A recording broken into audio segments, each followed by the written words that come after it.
This is a Q&A lesson on the topic of practicing. And all the questions have been submitted by my Patreon followers, so thanks to everyone who submitted questions. And if you're interested in supporting the site or joining my Patreon, there's links for that in the video description.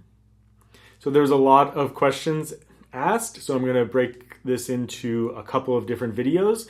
So today I'll just be addressing a couple of questions, and then the next video I'll address more, and I'll eventually get to everyone's questions.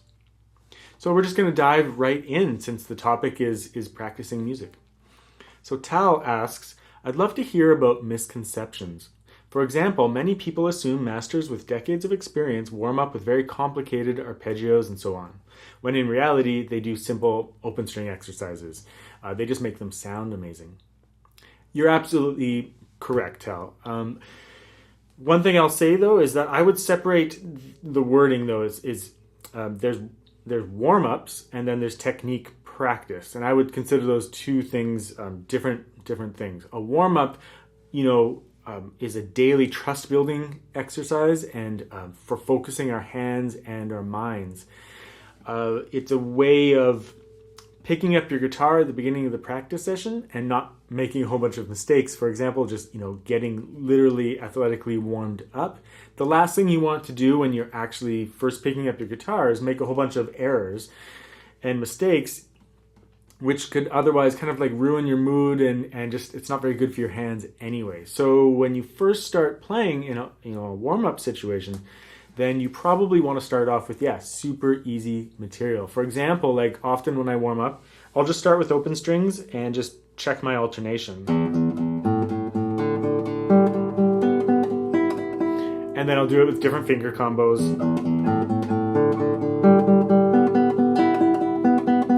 And then I'll do some arpeggio patterns, like just open string things. With different accents. And then once that's all organized, I'll start just doing some simple chromatic scales maybe. Actually, after warming up with the open strings, I often will add like triplets in this hand. That way the left hand can move slowly, but this hand's already kind of warmed up.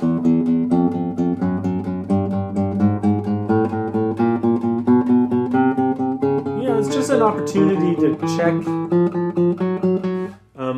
my placement and just get my hands into working order slowly.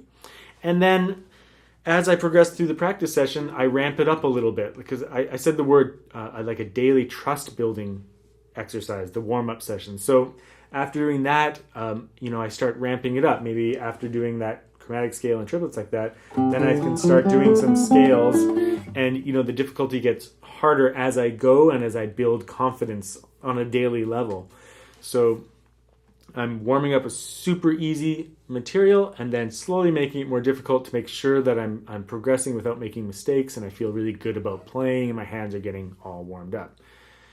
I'll go through a variety of materials: scales, arpeggios, slurs, barre, some finger independence and stretch, all basic stuff I would assign to my beginner students. But as I said, as I go, I'll ramp it up a little bit and just make sure that my playing is high quality before adding anything harder. Technique practice is something different. That's when you're actually trying to improve on your technique rather than just warm up and gain confidence. So keep those two things separate, but warm up with like ultra simple material. Make yourself feel good at the beginning of your session and just athletically allow your hands to warm up physically as well. So John and Gordon had similar questions, so I'm going to group these two together. So John was asking about time management. He said, time is short on my work days because I do 12-hour shifts at a hospital, so any time management advice would be appreciated. And Gordon had a similar question about how to get through all the material in my technique book routine within the short 20-minute period that I allotted for that. And so I'm just going to group those two together and just talk about practicing and also technique practice as well. So there's kind of like two things you want to think about. There's maintenance material and there's improvement material. So I would consider maintenance material in like, if it's a technique practice, maintenance material will be making sure you practice scales, arpeggios, slurs, barre, finger independence. Making sure you practice those, every time you practice, even if it's just a little bit for each one. But you have to practice those regularly to keep your playing in order. Just like athletes, if you want to be a runner, then you have to run regularly. You can't just do like sprint exercises and stuff like that. So it's maintenance material, things that we all have to keep up. If I don't practice my slurs for a couple weeks, they start to kind of atrophy in a way, and they get kind of sloppy. So those are all things that I have to practice regularly for maintenance purposes. And that's the same for your repertoire too. You have to maintain your repertoire. You have to play those same pieces regularly and slowly, just to maintain the quality level on them and make sure that you don't let them drift away, right? And then there's the improvement section of your practice time. Improvement is actually like, isolating things that give you trouble and working on them and tackling them and overcoming them. So that's something we all need to do. And the majority of your practice sessions should be maintenance to some extent. Playing at a high quality level and maintaining that high quality level so your hands are mainly playing in a high quality way. The improvement section, though, is really important to keep things going and keep the forward momentum going in your studies and your learning and your progress. So however long you practice or however you do practice, just make sure you're maintaining a certain amount of material and improving things that give you trouble. And it doesn't matter if you're only doing a little bit of each exercise in the maintenance. Just do a little bit to maintain it and then make sure you're improving. Everyone's different. Everyone has different time restrictions or no time restrictions at all. So everyone's a little bit different, but we all have to maintain stuff. We all have to improve a little bit to keep our progress moving. So however you organize it, I wouldn't worry too much. Some people try to practice little bits throughout the day. Other people, group it into a big practice session with some small breaks. It doesn't really matter how you do it as long as you are making sure you get a little bit of everything in terms of maintenance so that you're not letting parts of your playing drift away. And then if you're not improving, your enthusiasm will probably wane for the instrument and music in general. So you have to be improving. So you need both of those things. And if that's only 10 minutes a day, fine. If it's 20 minutes, great. In terms of Gordon's question about how to get through all the material in my routine, don't worry too much about that. Just spend a smaller amount of time on the maintenance material and make sure you're dedicating at least, a little portion to improvement. So you go through all the exercises in my routine and then make sure you've isolated which ones give you trouble and make sure you are indeed working on those for a small portion of your session. And the rest of the time you're just doing a very small amount of scale work just to maintain it and things like that. Okay, next question. Jonathan asks about the optimum time for a practice session. Personally, I find shorter 30-minute sessions less effective as they take a long time to warm up and feel at ease playing. So I kind of just addressed this in the previous question. But again, everyone is so different depending on your level. So as you advance in your level, your ability to concentrate on music will last longer. If you know music theory and you know your guitar technique fairly well, you can practice longer because it's less taxing on your mind and your body. Whereas beginners, you get tired quicker. And then of course, also as you increase in your level, your pieces get much longer, so you need to practice longer. And that's why a lot of people kind of top out at a certain level, because at some point the pieces just get so huge that they take a lot of your time to learn them and practice them.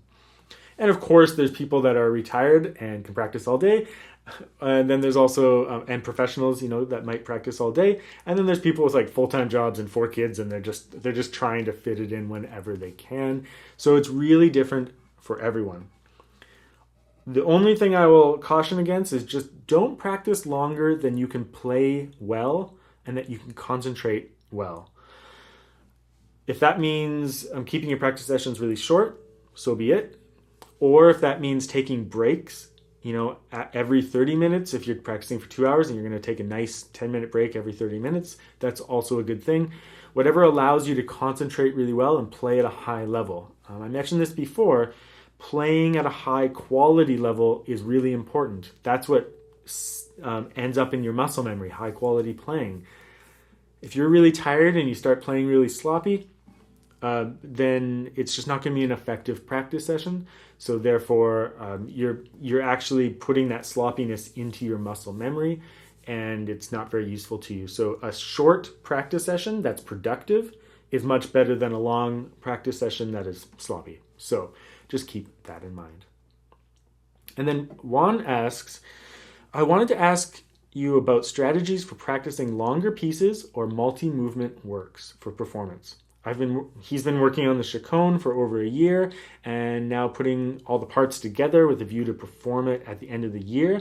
So what tips would you have to structure practice for large-scale pieces with so many technical and musical challenges? Good, excellent question. Because as people become more advanced, it just gets a little bit more dicey in terms of learning really long scale pieces, especially something as huge as the chaconne, box chaconne. First thing I'll say is that proper preparation at the beginning of the process is really important. One thing I'll do is I'll really research the piece and get to know it very well. And then I'll also isolate all the difficult sections in the music and start practicing the most difficult things to make sure that I've worked it all out, so that when I actually dive into the piece and start trying to play it through, that all the most difficult parts have kind of been looked at already, so that the piece is a little bit more balanced. It's not like a whole bunch of easy material and then super hard material and then easy. It's like everything kind of just becomes medium difficulty, because I've worked on the hardest parts and kind of balanced the piece out. And so also, like I said, score study. I will listen to other people perform the piece and follow along with the score, and that gets me to really know the piece without having to practice it yet. Also, theory analysis, like going through and kind of understanding the form of the piece is really important, helps with memory and helps just understand what's going to be happening with the piece. And, even listening to the piece outside of practice sessions, just while you're cooking dinner even, just to make sure every tiny bit of that piece and you've heard other performances, you have lots of ideas going on in your head. And then all pieces can be broken into sections. And what you should really consider doing is performing sections of the piece for your friends. So you pick a small section of the chaconne and you perform it for a friend. You can tell the friend that this isn't the whole piece. I'm just going to play from the beginning up to this cadence, or I'm going to play just the inner section. But the more that you do that, the more the piece will feel small. If you've performed a section of the piece successfully, just for a small group of people, then it won't feel so daunting to learn the other two sections and play through the whole thing. And a piece like the chaconne, it's really a set of variations, so you have lots of options as to where you can end the piece. You can also jump to the end of the piece after doing a couple variations. And that will just make the piece feel smaller and smaller and more manageable. With multi-movement works, that's ideal. I will often even perform 3 movements of a 6-movement work, just to get half of it out there and to come to terms with it, and then I'll start practicing the other 3. The difference for professionals is that professionals often have a set program that they've been playing for quite a few years, and they're kind of adding 1 or 2 new pieces to that program. So they're not always dealing with a ton of material to assimilate. They can kind of play their previous program until a new piece is ready, and then they can add it into the mix. So you should be thinking in those terms as well. Always have a whole bunch of pieces that you can perform, and then you're working on some other material, and that when that material's ready, you can do it. It's different for different people. Some people in post-secondary programs have to prepare their music for a deadline, and that's tricky. But like I said, I think it's the same process, but just making sure you perform it for people in sections and make it feel smaller and smaller. Okay, so that was the first video, and next week I'll do another couple of questions, and until I get through all of the questions from my Patreon followers.